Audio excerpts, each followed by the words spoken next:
Hamas Israel जंग में शिद्दत आती जा रही है। एक तरफ हमास तो दूसरी तरफ यमन के हूसी बागियों ने इसराइल और अमेरिका की नाक में दम कर रखा है। यमन के हूसी रहनुमा ने इसराइल की मदद के लिए पहुंचने वाले अमेरिकी जंगी जहाज़ों पर हमले करने की धमकी देते हुए कहा है कि अगर ईरान की हिमायत याफ्ता ग्रुप को निशाना बनाया तो बहरा अहमर में अमेरिका के जंगी जहाज़ों पर हमले कर देंगे। गैर मुल्की मीडिया के मुताबिक यमन के हूसी बागियों के सरबराह अब्दुल मालिक अल हूसी ने अपने एक बयान में अमेरिका को वाज़ेह अल्फाज में कहा कि एक बयान में ये कहा है कि अगर अमेरिका ने अपनी जारहियत दिखाने की कोशिश की, अमेरिका को अफगानिस्तान और वियतनाम में जो कुछ बर्दाश्त करना पड़ा, अब इससे भी ज़्यादा सख्त हालात का सामना करना पड़ेगा।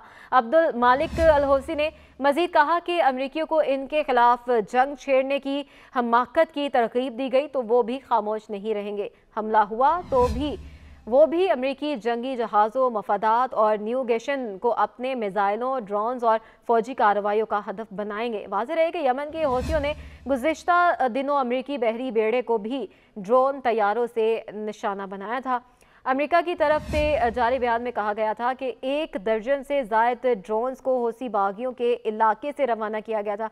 अमेरिका का कहना था कि उन्होंने हूसियों की जानिब से भेजे गए ड्रोन्स का हमला नाकाम बना दिया था और हमले में अमेरिकी बहरी बेड़े को नुकसान नहीं पहुंचा। यमन के हूसी बागियों ने गुज़िश्ता माह से बहरा अहमर से गुजरने वाले इसराइली तजारती बहरी जहाज़ों पर भी मुतअद्दिद हमले किए हैं, जबकि हूसियों की जानिब से एक इसराइली तजारती बहरी जहाज़ पर कब्जा करके अमले के अरकान को यरगमाल बना लिया गया था। यमन के हूसी बागियों की जानिब से एक बयान भी जारी किया गया था जिसमें कहा गया था कि गजा में इसराइली जारहियत रुकने तक वो इसराइली तजारती बहरी जहाज़ों को निशाना बनाते रहेंगे। हूसियों के हमलों से निमटने के लिए बरतानिया, Bahrain, Canada, Denmark, France, Italy, Netherlands, Norway और स्पेन ने अमेरिका के साथ मिलकर जनूबी बहरा अहमर और इससे मुल्हिका खलीज अदन में मुश्तरका गश्त करने का फैसला किया है। दूसरी जानिब गजा पर इसराइली बर्बियत के खिलाफ मलेशिया भी मैदान में आ गया। निहत्ते फ़लस्तीनियों पर इसराइली हमलों के रद्द-ए-अमल में मलेशिया के वज़ीर-ए-आज़म ने तमाम इसराइली मालबरदार बहरी जहाज़ों को अपनी बंदरगाह पर लंगर अंदाज होने से रोकते हुए कहा है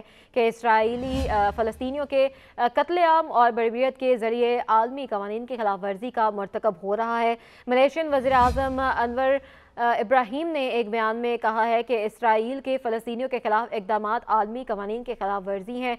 इसराइल जाने वाले बहरी जहाज़ों को भी फौरी तौर पर जनूब मशरिक़ एशिया मुल्क की किसी भी बंदरगाह पर सामान लोड करने से रोक दिया जाएगा। उधर गजा में इसराइल की खुली जारहियत जारी है और फ्रांस के सदर इमानुएल मैक्रोन ने भी आवाज़ उठा दी है। गैर मुल्की खबर एजेंसी के मुताबिक फ्रांसीसी सदर इमानुएल मैक्रोन का कहना है कि दहशतगर्दी के खिलाफ लड़ाई का मतलब गजा को मिसमार करना नहीं।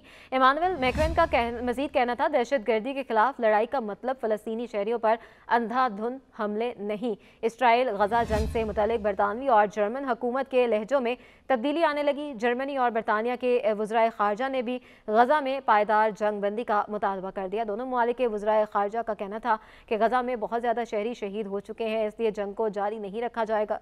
और उन्होंने कहा कि इसराइल को दिफा का हक हासिल है, लेकिन इसे आलमी इंसानी कानून की पासदारी भी करनी चाहिए। दोनों वज़राए ख़ारजा का कहना है कि इसराइल को हमास की तरफ से लाहक ख़तरा ख़त्म करने का हक है। हमारा मकसद सिर्फ आज की लड़ाई का ख़ात्मा नहीं हो सकता, दोनों बरसों और नस्लों तक पायदार अमन होना चाहिए। अगर पायदार अमन होगा तो गजा में जंग बंदी की हिमायत करते हैं। अरब मीडिया के मुताबिक कालिम बरतानिया और जर्मन हुकूमतों के लहजे में अहम तब्दीली ज़ाहिर करते हैं, क्योंकि दोनों ममालिक इससे कबल इसराइली कार्रवाइयों की भरपूर हिमायत करते आ रहे थे। ख्याल रहे कि 7 अक्टूबर से गजा में जारी इसराइली हमलों में अब तक 20,000 से ज़ायद फ़लस्तीनी शहीद हो चुके हैं, जिनमें 8,000 से ज़ायद बच्चे भी शामिल हैं।